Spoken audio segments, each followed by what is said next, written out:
The courtroom was packed. The atmosphere was thick with tension as the sound of murmurs filled the air.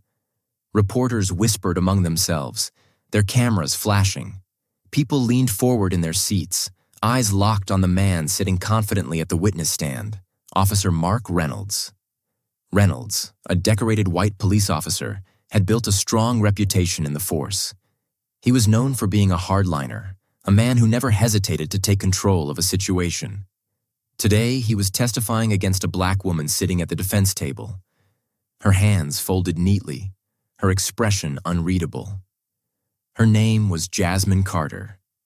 To the world, she was just another civilian caught up in a justice system that often worked against people like her. But Officer Reynolds had no idea who he was really dealing with. As he adjusted his uniform, a smug grin crept onto his lips. He leaned into the microphone and began to speak. "Your Honor, I saw Ms. Carter trespassing in a restricted area late that evening. When I approached her, she became aggressive. She resisted arrest, so I was forced to restrain her." Jasmine didn't flinch. She remained still, letting him weave his web of lies. Reynolds continued, "She had illegal documents on her. I have reason to believe she was engaged in criminal activity, possibly linked to organized crime." A wave of whispers rippled through the courtroom. At the plaintiff's table, Jasmine's lawyer, David Brooks, didn't move. Instead, he exchanged a quick glance with Jasmine, and a silent understanding passed between them. The judge, an older man with deep-set eyes, adjusted his glasses. He turned his attention to Jasmine. "Ms. Carter, do you have anything to say regarding these allegations?" For the first time, Jasmine moved.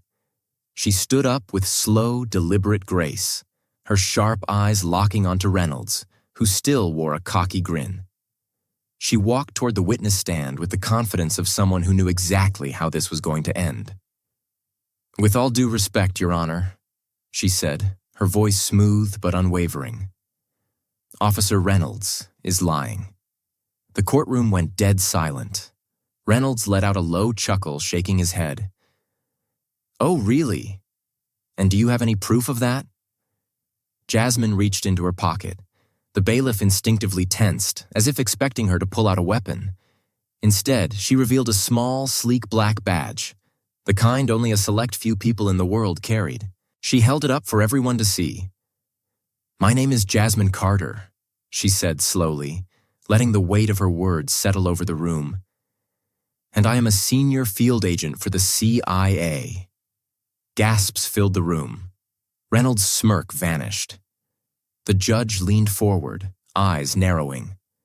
"Ms. Carter, are you telling this court that you are a government intelligence officer?" Jasmine nodded. "Yes, Your Honor.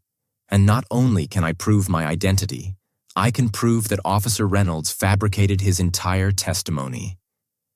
A stunned silence settled over the room. The prosecutor, a young man with sharp features, stood abruptly. "Objection, Your Honor. She can't just make a claim like that." The judge raised a hand. "Overruled. I'd like to hear what she has to say." Jasmine turned to her lawyer. David Brooks pulled out a USB drive and approached the judge. "This drive contains security footage from the night in question," Brooks stated. "It will show exactly what happened when Officer Reynolds encountered my client." The judge gestured toward the bailiff. The USB was plugged into the courtroom's large display screen, and the video began to play. The footage was crystal clear. The room watched as Officer Reynolds was seen walking toward Jasmine in an empty parking lot. She was simply standing there, looking at her phone. Then, without warning, Reynolds shoved her against the hood of his squad car. "You're coming with me," Reynolds' voice sneered in the recording. "No one's going to believe you over a cop." The courtroom erupted. Gasps, whispers. Journalists scrambled to write down every word. The judge's expression darkened. He turned to Reynolds, whose face had turned an unhealthy shade of pale. "Officer Reynolds," the judge said sternly, "do you have an explanation for this?" Reynolds stammered, his hands gripping the stand. That footage is doctored. She set me up."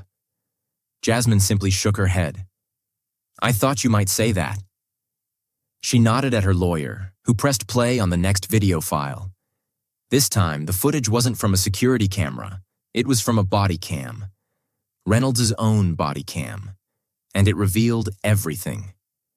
"We're gonna say you were trespassing," his voice sneered. "You fight back and I put you in cuffs. Shouldn't have been out here alone, sweetheart." Silence. Reynolds' hands began to shake. His entire body went stiff as the weight of his own words came crashing down on him. The judge slowly exhaled.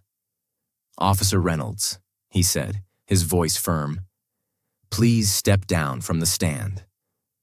The bailiff moved toward him, placing a hand on his shoulder. Reynolds panicked. He jumped up.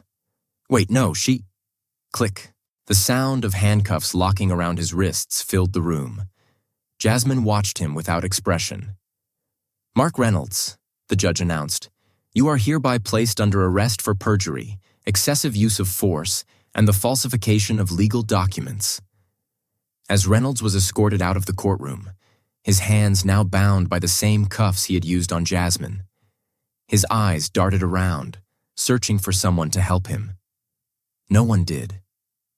Jasmine turned to leave. Just as she reached the doors, a young black woman in the audience stood up. Tears glistened in her eyes. "Thank you," she whispered. Jasmine met her gaze for a moment, offering her a small nod before stepping out into the sunlight. The fight was over. Justice had been served.